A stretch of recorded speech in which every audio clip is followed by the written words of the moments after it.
Hi, welcome to the second video on integrating factors. Today we're going to talk about the derivation actually of the form of the integrating factor. At first, a lot of people will find that the integrating factor has sort of a weird form.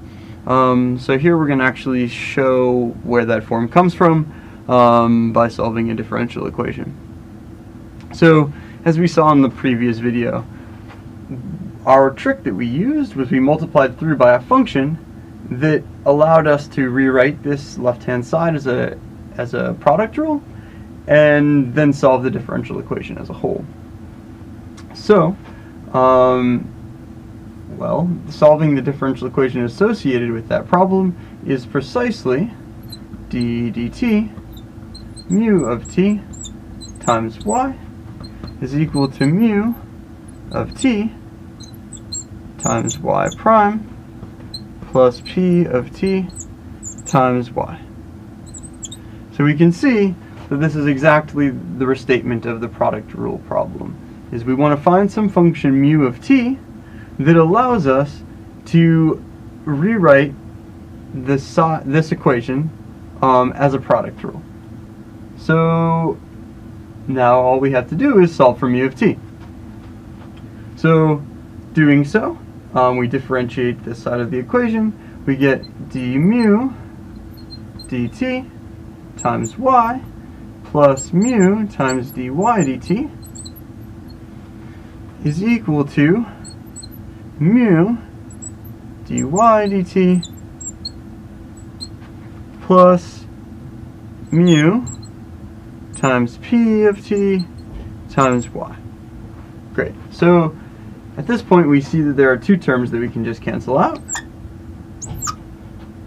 So then we can rewrite our equation in the form d mu dt times y is equal to mu times p times y.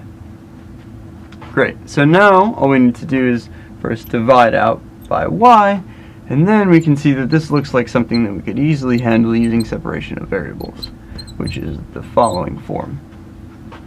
So we'll do precisely that. Separation of variables will give us the following.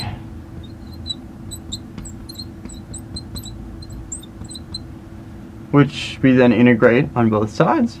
So we get that log of mu is equal to the integral of p of t dt plus a constant. So now we just exponentiate both sides and we get mu is equal to e to the integral of p of t dt.